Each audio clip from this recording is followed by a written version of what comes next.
kill him. Others say that Putna hesitated to take the baby on her lap because something extraordinary was being dictated to her from within. And that is that in order to give her assurance, Krishna closed his eyes so she would not be frightened.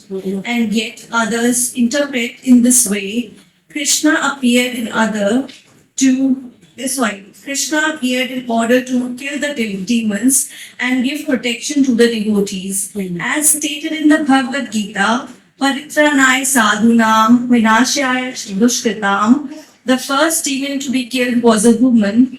According to Vedic rules, the killing of a woman, a brahmana, cows, or a child is strictly forbidden.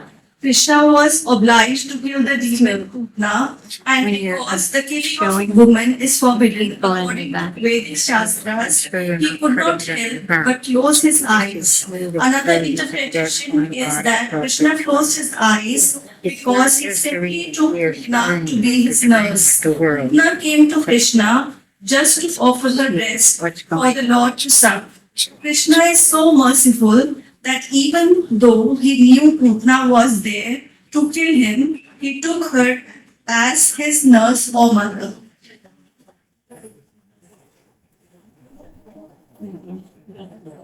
There are 7 kinds of mothers according to Vedic injunction.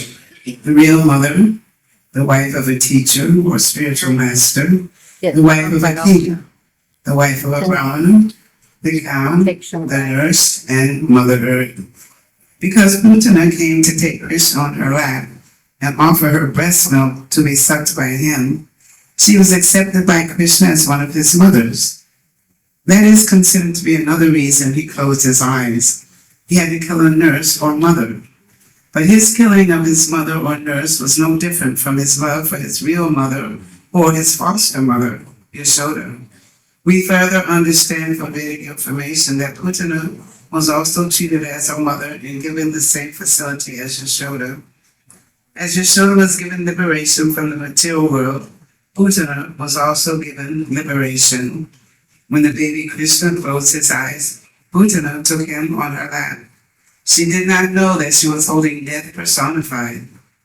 If a person mistakes a snake for a rope, he dies.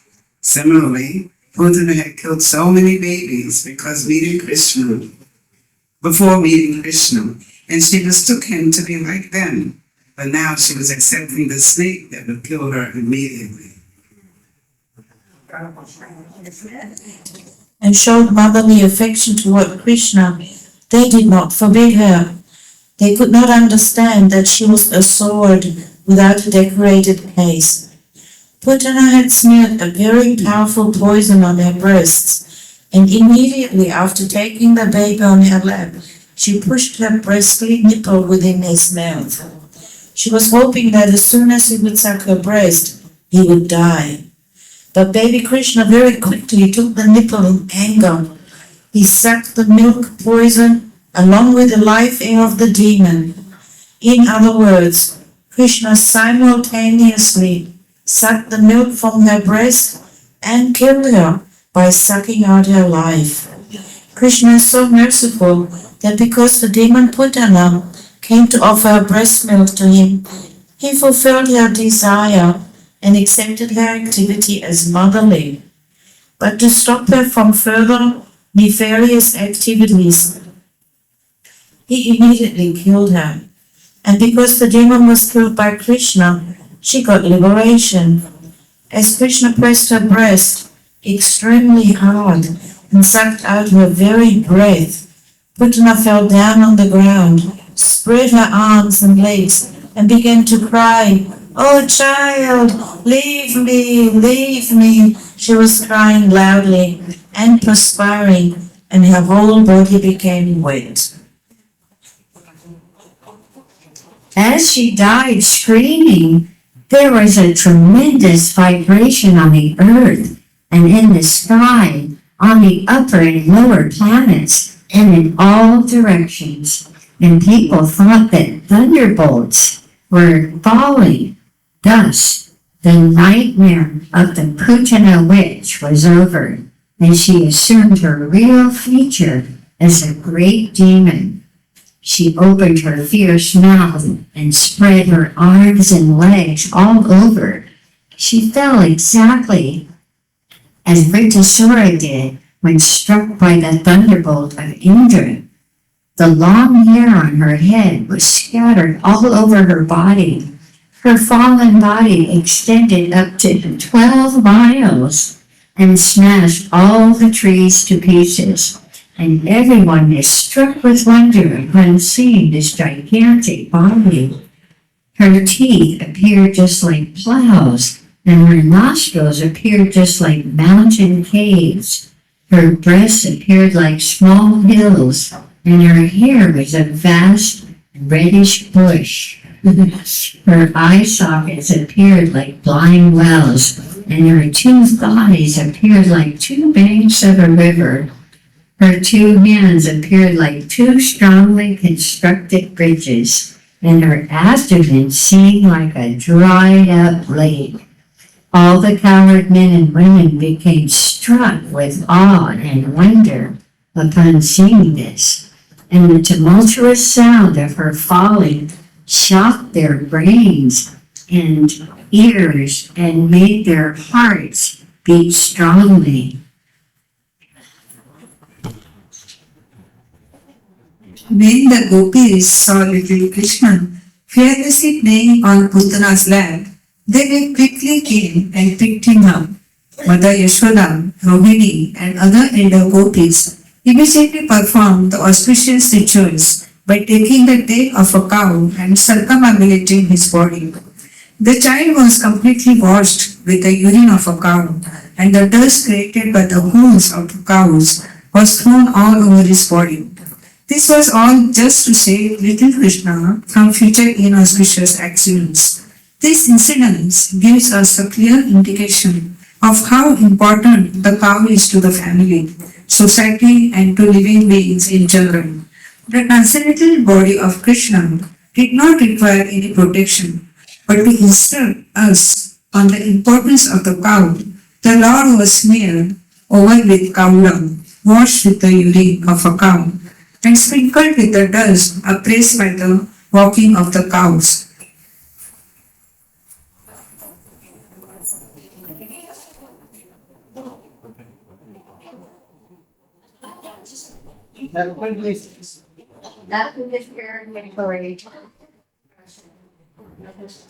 After these purificated process, the gopis headed by Mother Yasoda and Rohini chanted the names of Vishnu to give Krishna's body full protection from all evil influences. They washed their hands and feet and sipped water 3 times, as is the custom before chanting mantra.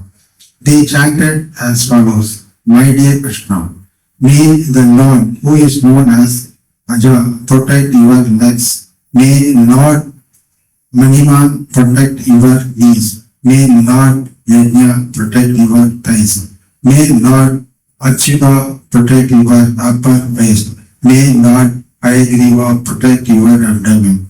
May Lord Kesava protect your heart. May Lord Isha protect your chest. May Lord Surya protect your neck. May Lord Vishnu protect your arms. May Lord Urukrama protect your face. May Lord Ishvara protect your head. May Lord Chakradhara protect your front. May Lord Gadadhara protect your back. May Lord Madhusudana, who carries a bow in his hand, protect your right side. May Lord Ajana protect your left side. May Lord Urugava with his counsel protect you on all sides. May the personality of Godhead Upendra protect you from above. May Lord Lakshya protect you on the ground. May Lord Aladara protect you from all sides. May the personality of Godhead known as Rishiyasa protect all your senses. May Lord Narayana protect your life. Yes. May the Lord Shvedakriva Narayana protect the core of your heart. May Lord Yogeshwara protect you your mind. May Lord Krishnagarbha protect your intelligence, and may the Supreme Personality of Godhead protect your soul. When you are praying, may Lord Govinda protect you from all sides. And when you are sleeping, may Lord Madhava protect you from all danger.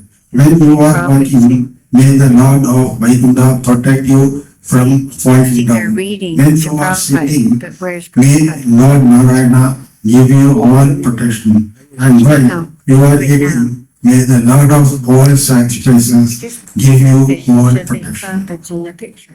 Really easily. Thus, Okay, but now Mother we're going to Yashoda him. chanted different names of Vishnu to protect child Krishna's different bodily parts. Mother Yashoda was formerly convinced that she should protect her child from different kinds of evil spirits and ghosts, namely Dakinis, That we don't. Yatidhonis, The viewers Smandas, don't want to see the back Yakshas, of his head. Rakshas, Vinayakas, He's reading. Kotaras, You're showing the back of his head. Jastas, Putanas, You were Mantrikas, fine where you were. Madas, You and just similar needed to know other what to evil do. spirits This is to not cause right. person to forget their own existence and keep troubled in the light, air, and senses. Sometimes Know what they you're appear doing in before dream you come here. and cause Okay, now mark go over and But put you- Prabhupada in the frame. or to listen. He's reading to Sometimes they Prabhupada. appear Where is Prabhupada? and shut the blood of small Put children. Prabhupada in But the who such ghosts and evil spirits can remain where there is chanting of the holy name of God? Mother Yashoda was formerly convinced of the Vedic injunctions about the importance of cows and the holy name of Vishnu. Therefore, she took all shelter in the cows and the name of Vishnu just to protect her child Krishna. She recited all the holy names of Vishnu so that he might save the child. Vedic culture was taking advantage of keeping calls and chanting the holy name of Vishnu since the beginning of history. And persons who are still following the Now you want Vedic ways. to keep Especially showing the whole the scene, house not just stay King stuck. or Now these show the one whole scene. virgin cows Show and the whole worship the scene. deity of Lord Vishnu, who is restored Show in the their whole scene. house. Persons who are advancing in Krishna consciousness should take instruction from these pastimes and also be very much interested in cows and the holy name of Vishnu.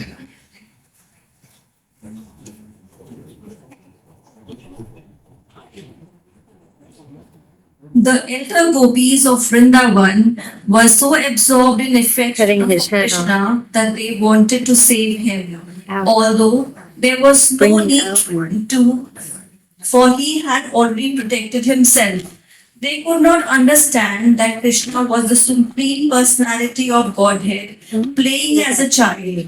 After performing the formalities to protect the child, Mother Yashoda took Krishna and let him suck her breast. Widen the screen. When the just to child show was protected everyone. by Vishnu mantra, And Mother Yashoda felt that he was safe. In the Widen the meantime, screen. all the cowherd men all who the had gone to devotees are Mathura showing. to pay tax returned home and was struck And with wonder at seeing the gigantic dead body of Bhutna. Nand Maharaj recalled the prophecy of Vasudev and considered him a great sage and mystic yogi.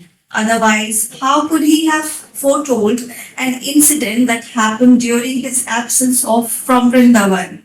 After this, all the residents of Raja cut the gigantic body of Putna into pieces and piled it up with wood for burning.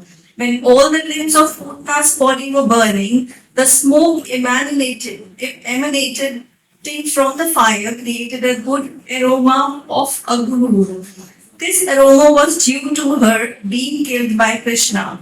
This means that the demon Putna was washed of all her sinful activities and attained a celestial body. Here is an example of how the Supreme Personality of Godhead is all good. messing up the whole Nothing program. to kill Krishna, but because he sucked her milk, she was immediately purified, and her dead body attained a transcendental quality. Her only business was to kill small children. She was only fond of blood, but in spite of being envious of Krishna, she attained salvation because she gave her milk to him to drink. So what can be said of those who are affectionate to Krishna in the relationship of mother, who with great love and affection always serve him, the supreme personality of Godhead and the super soul of every living entity?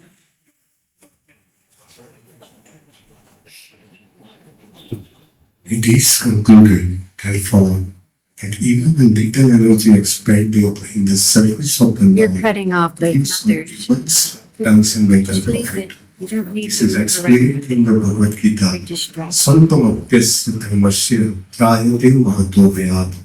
Devotional service in Krishna consciousness is so sublime that even a little service rendered to Krishna, knowingly or unknowingly, gives one the greatest transformation. The system of worshipping Krishna by offering flowers from a tree is also beneficial for the living entity who is confined to the bodily existence of that tree. When flowers and fruits are offered to Krishna, the tree that bore them also receives much benefit indirectly. The archan process or worshipping procedure is therefore beneficial for everyone. Krishna is worshipable by great demigods like Brahma and Lord Shiva, and Putna was so fortunate that the same Krishna played in her lap as a child, little child. The lotus feet of Krishna, which are worshipped by great sages and devotees, were placed on the body of Putana. People worship Krishna and offer him food with great reverence and devotion. But automatically he sucked the milk from the body of Putana. Devotees therefore pray that if simply by offering something as an enemy Putana got so much benefit, and who can measure the benefit of worshipping Krishna in love and affection? Therefore, only Krishna should be worshipped, for so much benefit awaits the worshipper. So you can move this over and then see. Although Putana was an evil spirit, she gained elevation just like the mother of the Supreme Personality of Godhead. It is clear that the cows and the elder gopis who offered milk to Krishna were also elevated to the transcendental position. Krishna can offer anyone anything, from liberation to anything materially conceivable. Therefore, there cannot be any doubt of the salvation of Putana, whose bodily milk was sucked by Krishna for such a long time. And how can there be any doubt about the salvation of the gopis who were so fond of Krishna? Undoubtedly, all the gopis, cowherd boys, cows, and everyone else who served Krishna in Vrindavan with love and affection were liberated from the miserable condition of material existence. When all the inhabitants of Vrindavan smelled the good aroma from the smoke of the burning Putana, they inquired from each other, "Where is this good fragrance coming from?" And while conversing, they came to understand that it was the fumes of the burning Putana. They were very fond of Krishna, and as soon as they heard that the demon Putana had been killed by Krishna, they offered blessings to the little child out of affection. After the burning of Putana, Nanda Maharaj came home and immediately took up the child on his lap and began to smell his head.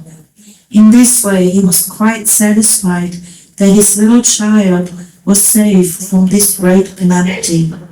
Srila Sukadev Goswami has given a blessing to all persons who hear the narration of the killing of Putana by Krishna.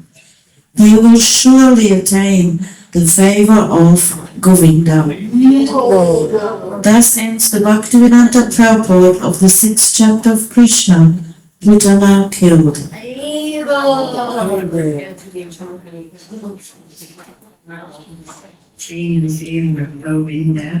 Chapter 7. the salvation of Trinavarta.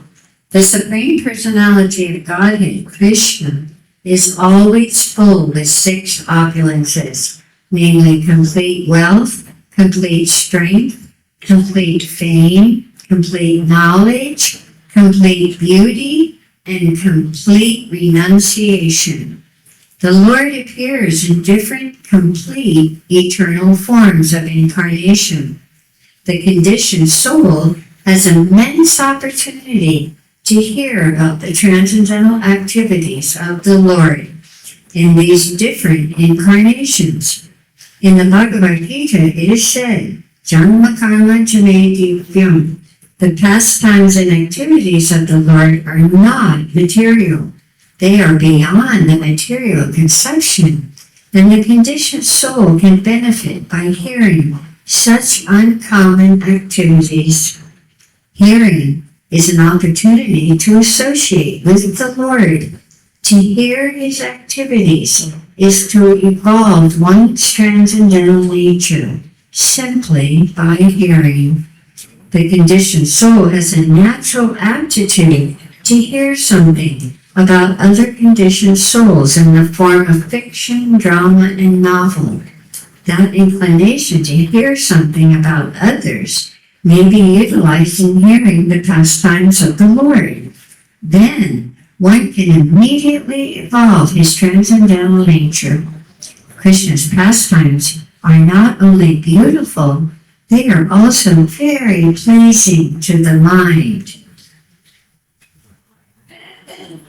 If someone takes advantage of hearing the pastimes of the Lord, the material contamination of dust accumulated in the heart due to long association with material nature can be immediately cleansed. Lord Chaitanya also instructed that simply by hearing the transcendental name of the Lord Krishna, one can cleanse the heart of all material contamination.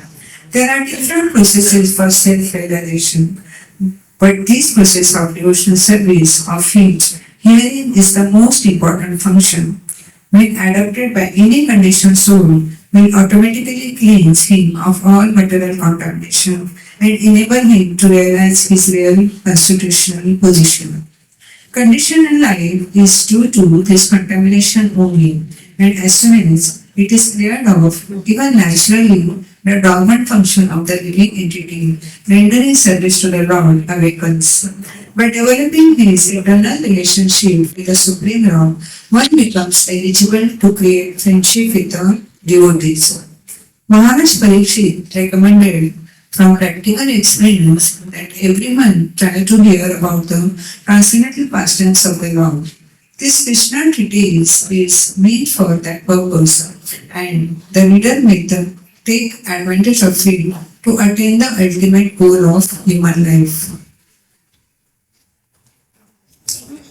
The Lord, out of his causeless mercy, descends to this material world and displays his activities just like an ordinary man.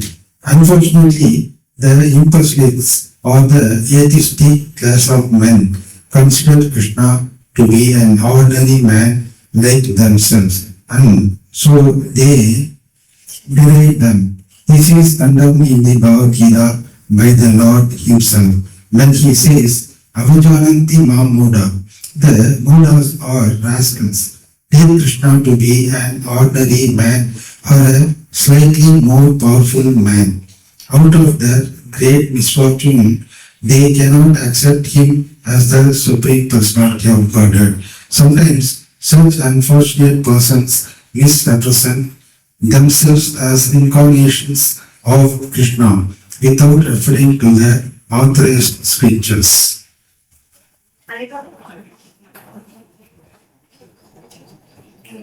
When Krishna grew up a little more, he began to turn himself backside up. He did not merely lie down on his bed. And another function was observed by Yashoda and Nanda Maharaj. Krishna's first birthday. They were arranged for Krishna's birthday ceremony, which is still observed by all followers of the Vedic principles.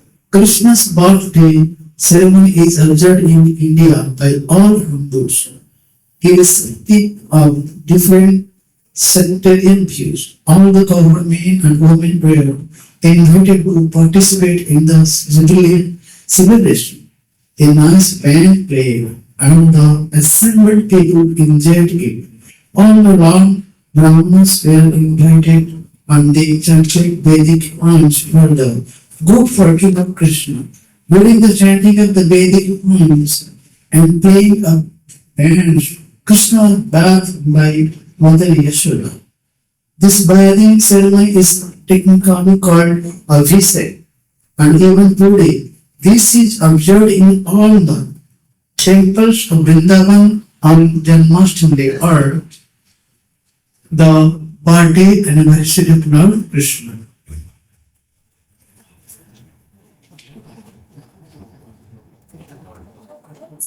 On this occasion, Mother Yashoda arranged to distribute a large quantity of grain, and first-class cows decorated with golden ornaments were made ready to be given in charity to the learned, respectable Brahmins. Yashoda took her bath and dressed herself nicely, and taking child Krishna duly dressed and bathed on her lap. She sat down to hear the Vedic hymns chanted by the Brahmanas. While Mother Yashoda was listening to the chanting of the Vedic hymns, the child appeared to be falling asleep, and therefore she very silently laid him down on the bed. Being engaged in receiving all the friends, relatives, and residents of Vrindavan on that holy occasion, she forgot to feed the child milk.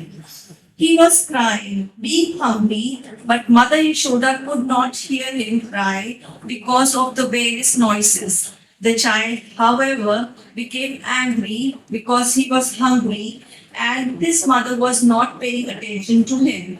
So he lifted his legs and began to kick his lotus feet just like an ordinary child. Baby Krishna had been placed underneath a hand-ridden cart, and while he was kicking his legs, he accidentally touched the wheel of the cart and it collapsed. Various kinds of utensils and dishes made of brass and other metals had been piled up on the hand cart, and they all fell down with a great noise. The wheel of the cart separated from the axle, and the spokes of the wheel were all broken and scattered hither and thither. Mother Yashoda and all the gopis, as well as Maharaj Nanda and the cowherd men, were astonished as to how the cart could have collapsed by itself.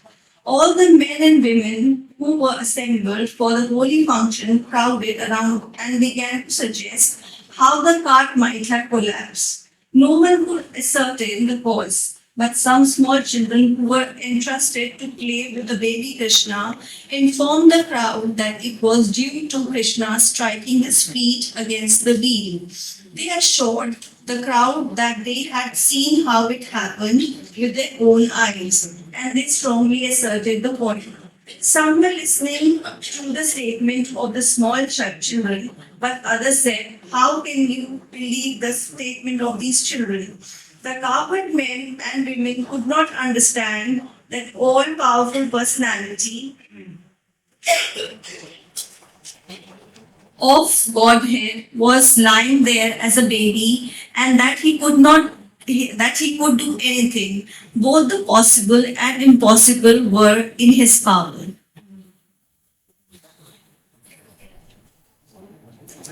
While the discussion was going on, baby Krishna cried. Without remonstration, Mother Yashoda picked the child up on her lap and called the Nanda Brahmanas to chant holy Vedic hymns to counteract the evil spirits. At the same time, she allowed the baby to suck her breast.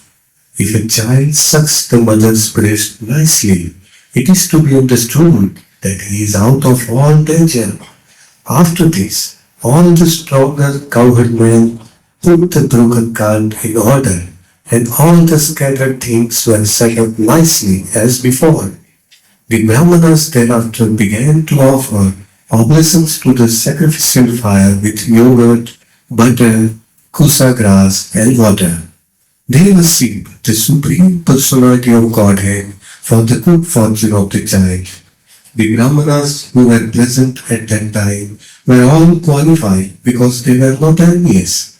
They never indulged in untruthfulness. They were never proud. They were not violent, and they never claimed any false prestige.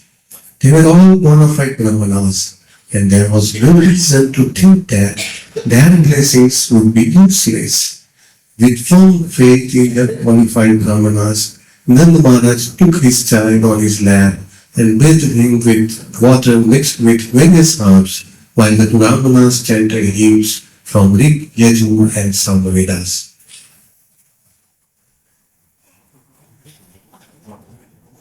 It is said that without being a qualified Brahmana, one should not read the mantras of the Vedas. Here is the proof that the Brahmanas were qualified with all the Brahminical symptoms. Maharaj Nanda also had full faith in them.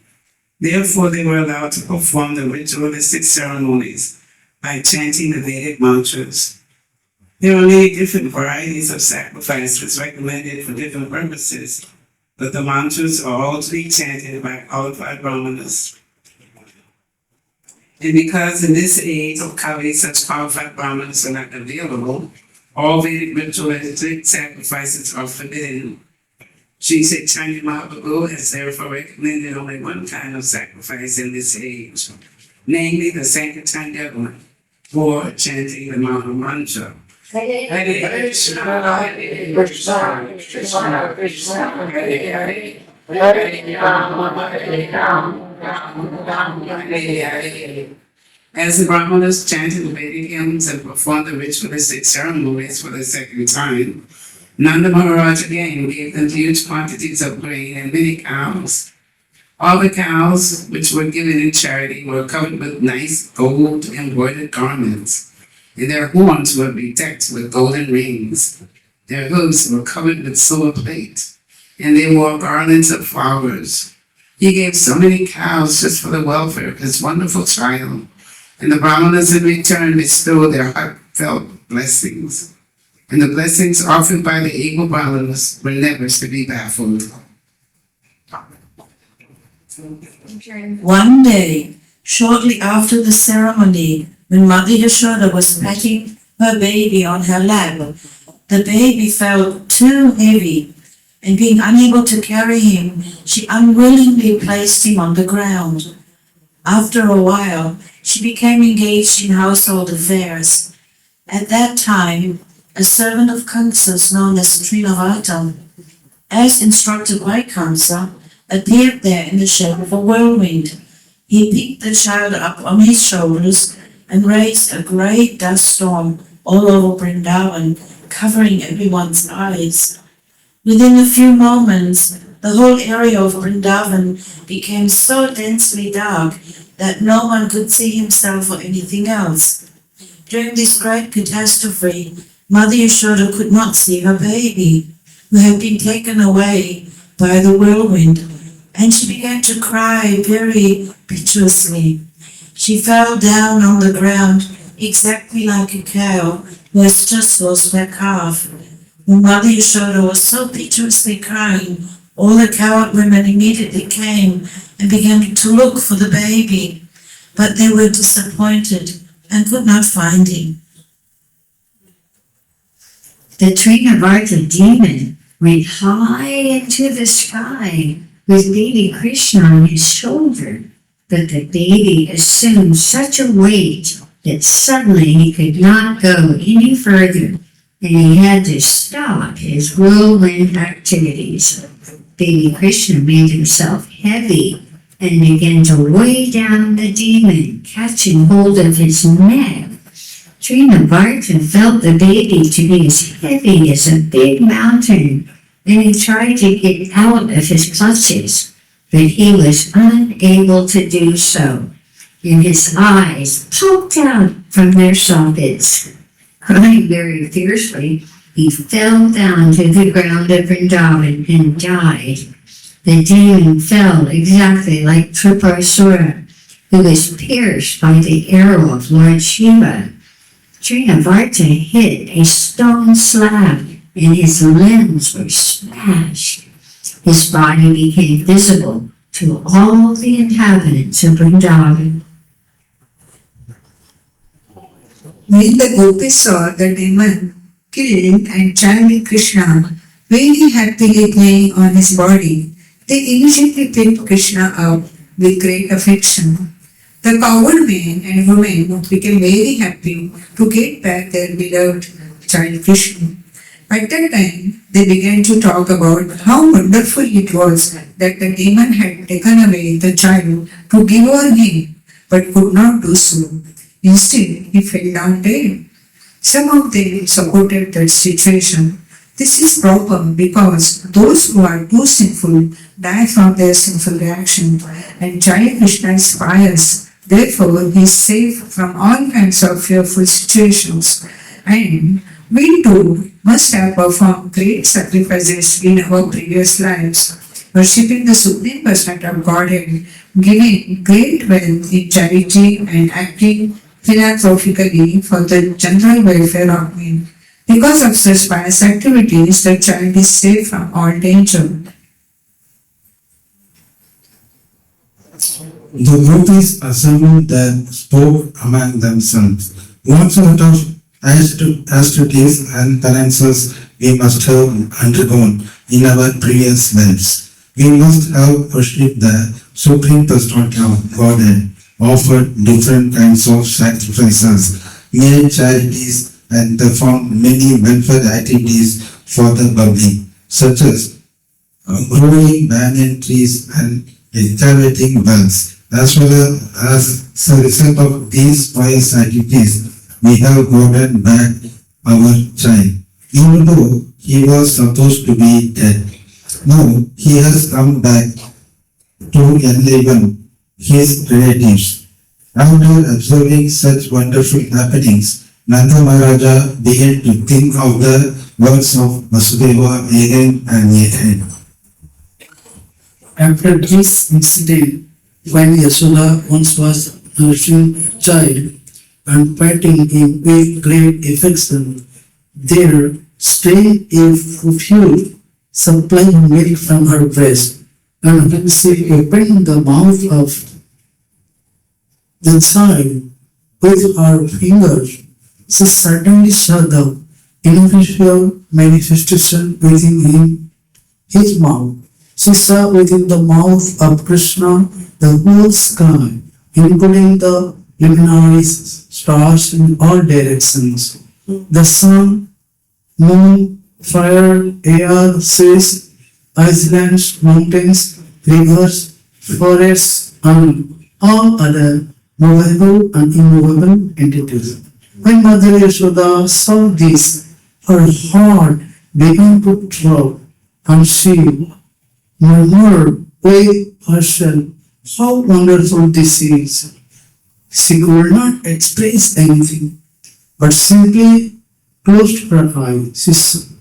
She was absorbed in wonderful thoughts. Krishna, showing the universal form of the Supreme Personality of Godhead, even when lying down on the lap of his mother, proves that the Supreme Personality of Godhead is always the Supreme Personality of Godhead. Whether he is manifested as child on the lap of his mother or as a charioteer on the battlefield of Kurukshetra. The conclusion of the impersonalist that one can become God by meditation or by some artificial material activities. In here we declare false. God is always God in any condition or status, and the divinities are always the part and parcel of the Supreme God.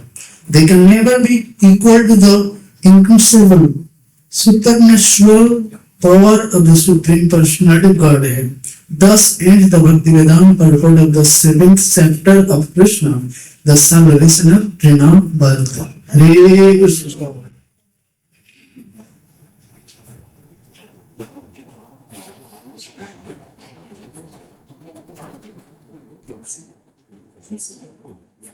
Chapter 8, Vision of the Universal Form. After this incident, Vasudeva asked his family priest, Garga Muni, to visit the place of Nanda Maharaj in order to astrologically calculate the future life of Krishna. Garg Muni was a great saintly sage who had undergone many austerities and penances and been appointed priest of Yadu dynasty. When Garg Muni arrived at the home of Nanda Maharaj was very much pleased to see him and immediately stood up with folded hands and offered his respectful obeisances. He received Garg Muni with the feeling of one who is worshipping the Supreme Personality of Godhead. He offered him a nice sitting place, and when he sat down, Nand Maharaja offered him a warm reception. Addressing him very politely, he said, "My dear Brahmana, your appearance in a household's place is only to enlighten. We are always engaged in household duties and are forgetting our real duties of self-realization. Your coming to our house is to give us some enlightenment about spiritual life. You have no other purpose in visiting householders. Actually, a saintly person or a brahmana has no business visiting householders who are always busy in the matter of dollars and cents. The only reason saintly persons and brahmanas go to the place of a householder is to enlighten him. If it is asked, why don't the householder go to a saintly person or a brahmana for enlightenment? The answer is that householders are very poor-hearted. Generally, householders think that engaging in family affairs is their prime duty and that self-realization or enlightenment in spiritual knowledge is secondary. Out of compassion only, saintly persons and brahmanas go to householders' homes."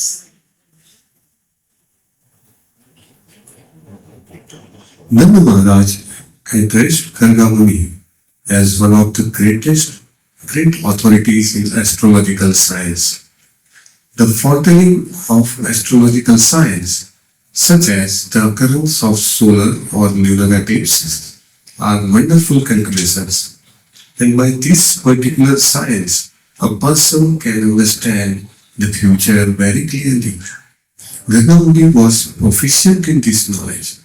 By this knowledge, one can also understand what his previous activities were that are causing him to enjoy or suffer in this life. Nanda Maharaj also addressed Garga Muni as the best of the Brahmanas. A Brahmana is one who is expert in the knowledge of the Supreme. Without knowledge of the Supreme Absolute, one cannot be recognized as a Brahmana. The exact word used in the connection is Brahma Vidam, which means those who know the Supreme very well. An expert Brahman is able to give reformatory facilities to the subcastes, namely Kshatriyas and Vaishyas. The Sudras observe no reformatory ordinances. The Brahmana is considered to be the spiritual master or priest for the Kshatriya and Vaishya.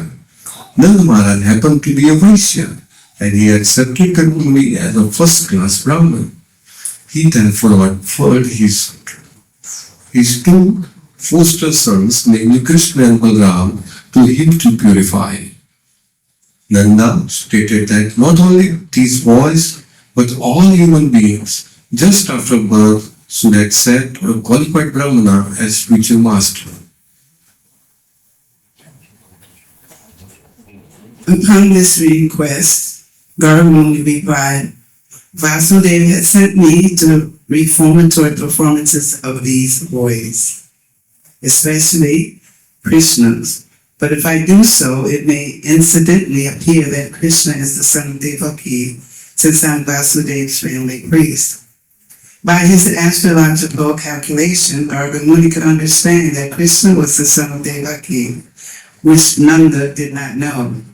Indirectly, Garga Muni said that Krishna and Balaram were both sons of Vasudeva. Balaram was known as the son of Vasudeva because his mother Rohini was present there. But Nanda Maharaj did not know about Krishna. Garga Muni indirectly disclosed the fact that Krishna was the son of Devaki. Garga Muni also warned Nanda Maharaj that if he would perform the reformatory ceremony, then Kamsa, who was naturally very sinful, would understand that Krishna was the son of Devaki and Vasudeva. According to astrological calculation, Devaki could not have a female child, although everyone thought that the 8th child of Devaki was female. In this way, Garga Muni intimated to Nanda Maharaj that the female child was born of Yashoda and that Krishna was born of Devaki, and they were exchanged. Also, the female child, Durga, had informed Kamsa that the child who had killed him was already born somewhere else. Garga Muni stated, if I give your child a name, and if he fulfills the prophecy of the female child to Kamsa, then it may be that the sinful demon will come and kill this child, also at the name-giving ceremony. But I do not want to become responsible for all these future calamities.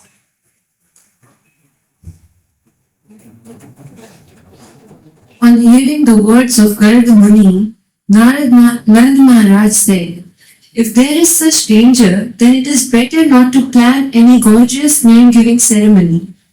It would be better for you to simply chant the Vedic hymns and perform the purificatory process. We belong to the twice-born caste, and I am taking this opportunity of your presence. So please, perform the name-giving ceremony without external pomp. Nanda Maharaj wanted to keep the name-giving ceremony a secret and yet take advantage of Garga Muni's performing the ceremony. When Garga Muni was so eagerly requested by Nanda Maharaj, he performed the name-giving ceremony as secretly as possible in the cow shed of Nanda Maharaj. He informed Nanda Maharaj that the son of Rohini would be very pleasing to his family members and relatives and therefore would be called Ram. In the future, he would be extraordinarily strong and therefore would be called Baladev. Garga Muni said further, because your family and the family of the Yadus are so intimately connected and attracted, his name will also be called Sankarshana.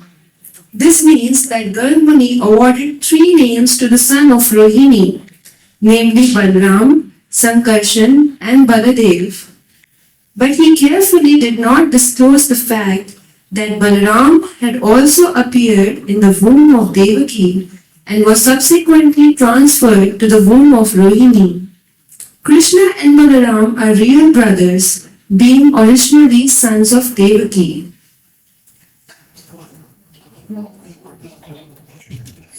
Garga Muni then informed Nanda Maharaj, as far as your son is concerned, this child has taken different bodily complexions in different yugas, millennium.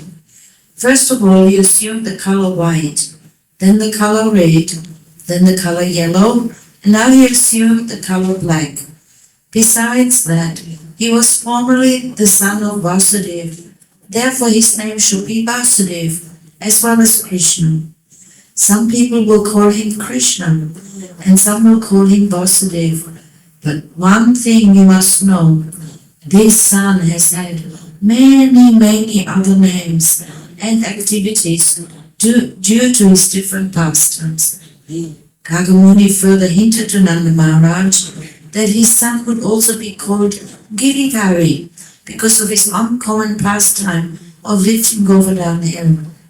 Since Garga Muni was an astrologer, he could understand everything, past and future. Thus he said, I know everything about his activities and names, but others do not know. This child will be very pleasing to all the cowherd men and cows. Being very popular in Vrindavan, he will be the cause of all good fortune for you. Because of his presence, you will overcome all kinds of material calamities despite opposing animals. So, my dear devotees, that concludes our 1 hour of reading Krishna book to Srila Prabhupada. We're so grateful to you, Srila Prabhupada. Let's offer obeisances to Prabhupada and to each other. Namo Vishnu Vidaya Krishna Prasaya Bhutale Srimati Bhakti Vedanta Swami Nityananda Namaste Saraswati Devi Gauravani Pracharane Nirvishesha Sunyavadi Prasthasati to each other. Vaisya Purvyascha Kriyasya Vyavachka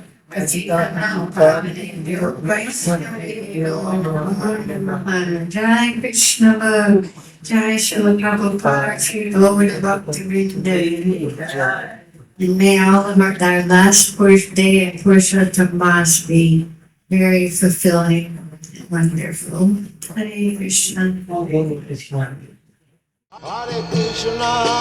Hare Krishna, Krishna Krishna, Hare Hare, Hare Rama, Rama Rama.